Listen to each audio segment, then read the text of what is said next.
Welcome to Doctor.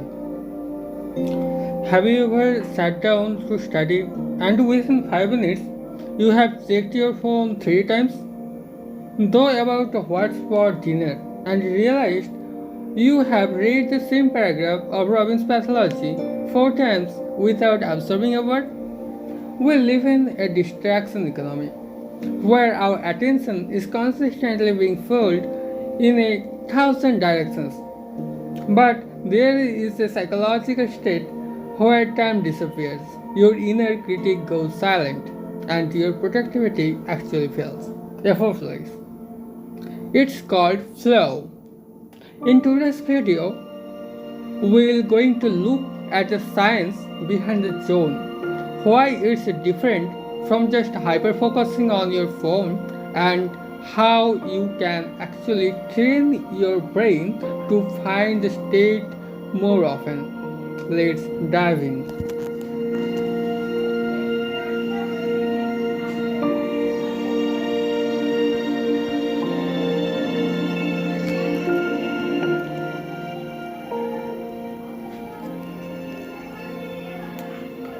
What is flow?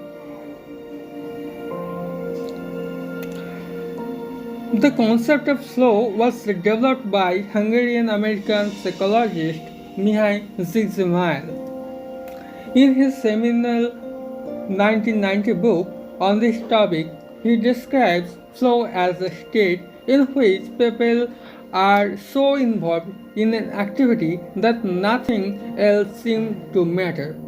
The experience is so enjoyable that people will continue to do it even at greater cost, for the sheer sake of doing it.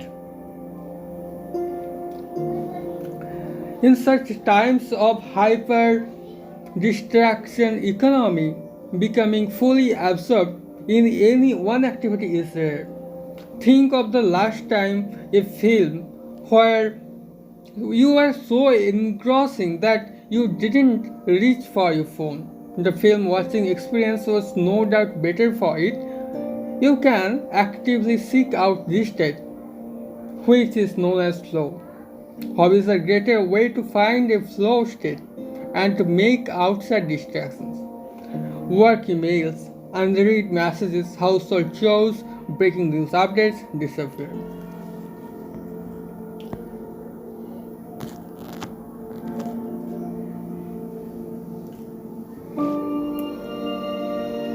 So, what are the benefits of flow? There are some benefits. Mainly neurological efficiency suppresses the default mode network, effortless action, mental health, and productivity. Reviews of neuroscientific evidences show that being in a flow state reduces the mind wandering by suppressing brain activity in so-called default mode network. This set of brain region covers much of the self-referential processes we do, introducing our inner critic. Being able to go with the flow is thus directly related to not having such reflective or ruminative thoughts. The reduction of the mind wandering brain activation means there can be more efficient activations of attention networks. During stimulated car racing tasks, researchers showed that objective mental effort and gauge focus were highest during flow conditions, even though participants reported the experiments as being more effortless. Flow doesn't mean less attention. It means the attention is so efficiently allocated to the task that self-monitoring and distraction fall away. Now we'll discuss about flow versus hyperfocus.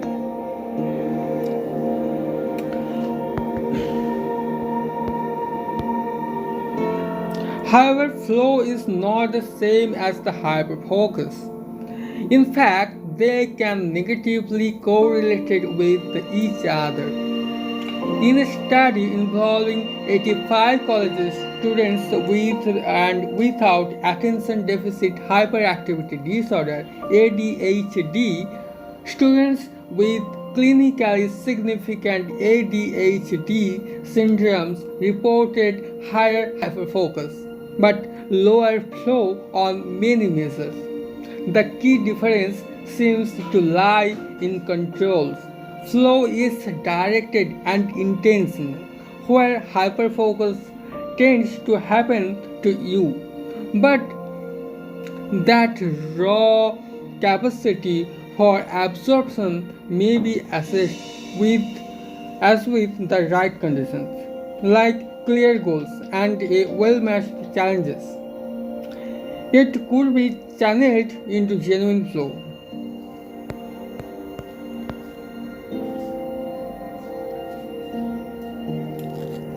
You will get to know the ingredients of flow.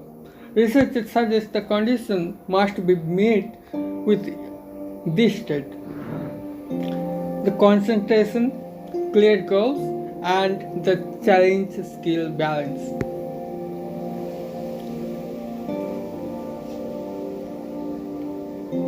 Here you will see in this graph, the challenge versus skill graph, the flow state lies in between the region of activity and the boredom. The action which makes you active and which makes you bored is in the gray region of these two fields. The action which makes you active and the action which makes you bored is the flow channel. The concentration, total focus on the present moment without interruption, clear goals, knowing exactly what you want to achieve in the session, and challenge, skill balance. The task must be difficult enough to be engaging, so hard that it can cause panic, but not so hard so that you can lose your concentration in focusing the work and leave in the middle of the session.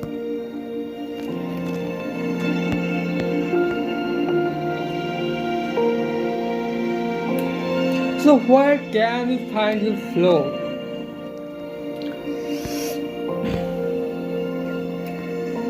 Hobbies are a great mechanism for finding a flow state. Sports have been extensively researched as a flow-inducing activity. In a study of 188 junior tennis players, concentration on the task and sense of control were the two aspects of flow the most strongly predicted whether a player won or lost. Wherever it is not just about winning, a study within 413 young athletes aged 12 to 16 found that participants who were focused on effort and improvement rather than winning reported more flow. Music is another rich domain. In a survey of daily practice, 35 music students aged 12 to 18 indicated the concentration, emotion, and clear goals were central to achieve flow.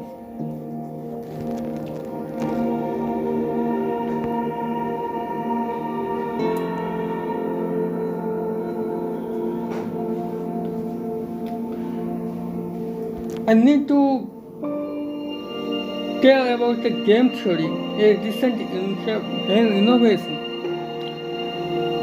Before summarizing this video, if neither sports nor music are your thing, you may want to consider games in one recent project.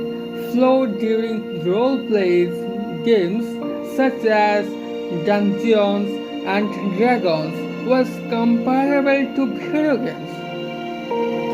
Being in a flow state were being associated with greater satisfaction, even when it comes to the social interaction with friends, in particular for those who play tabletop games.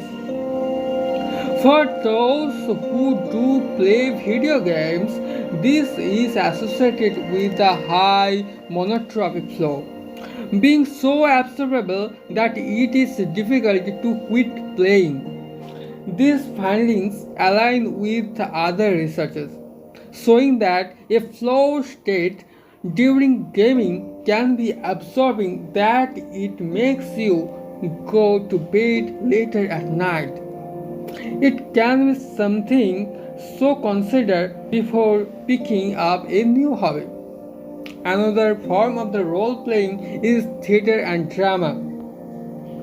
Acting students were found to be experiencing significantly more flow than psychology students when they imagined scenarios as fictional people, like Romeo and Juliet, but not when imagining scenarios as oneself or one's best friends. This reflects the effects of developing a practiced skill and staying in a flow state while acting might culminate at a high level performance. Committing to a hobby and finding your flow might not only help you reduce outside noise, work, or social media distractions, but also your own internal noise, such as wandering mind or rumination. Becoming fully absorbed in an activity is rare in the world of distractions, but can pay off your brain.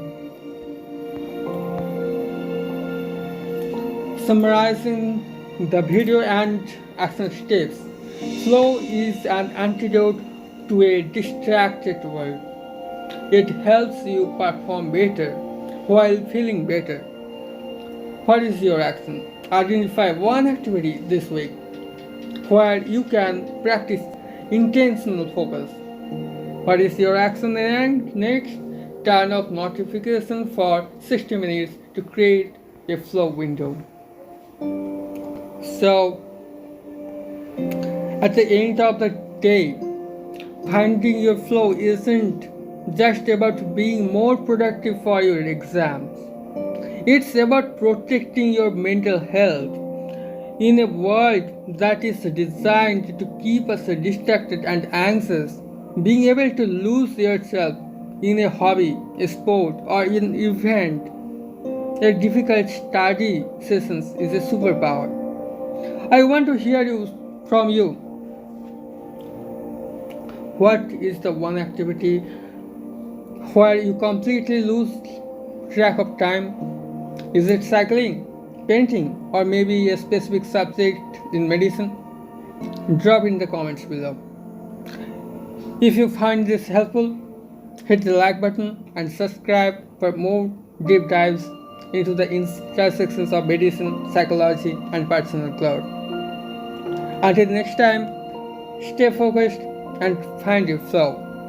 I will see you in next one. Thank you.